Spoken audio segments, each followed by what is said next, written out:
سلامونه سړی مشه وخت مو په خیر په مکتې دی اران ټي وی یوټیوب چینل څخه د نن ورځې تازه او مهم خبرونه ته د پاکستان تر کنټرول لاندې په بلوچستان کې د سرحدي ځواکونو یا اف سی ځواکونو پر مرکز برید شوی دی. د پاکستان تر کنټرول لاندې د بلوچستان په چاغي ولسوالۍ کې د سرحدي ځواکونو یا اف سی ځواکونو پر مرکز برید شوی دی چې پکې 15 اف سی ځواکونو ته مرګ ژوبله اوښتې ده.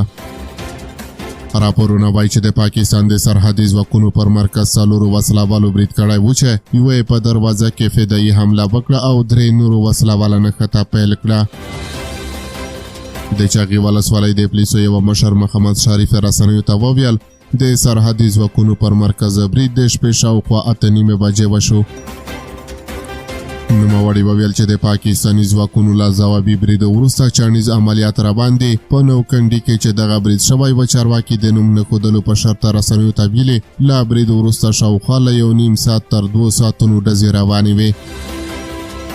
نوموړي زیاته کړه چې لومړی د مرکز په دروازه کې د یوې زورورې چاودنې غږ واورېدل شو، ورپسې درنې ډزې پیل شوې. له لومړنۍ چاودنې وروسته شاوخوا 8 کوچنۍ چاودنې وشوې او شاوخوا 9:30 بجې دغه ډزې پای ته ورسېدې. نوموړی وایي چې امنیتي ځواکونو ته د اوښتو زیانونو په اړه لا هم معلومات نه دي ورکړل شوي، خو وایي په عملیاتو کې د وژل شویو وسلوالو بریدګرو شمېر ډېر و.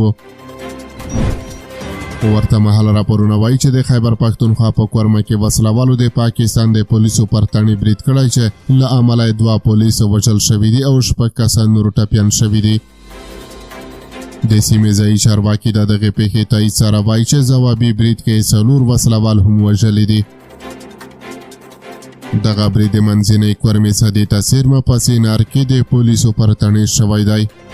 د پاکستان ضد وسلوالو یو غږ خپلو ملګرو ته لیږلی چې پکې ادعا کوي تڼۍ نیولې ده او د پولیسو 20 میله سپکې وسلې هم لاسته ورغلي دي.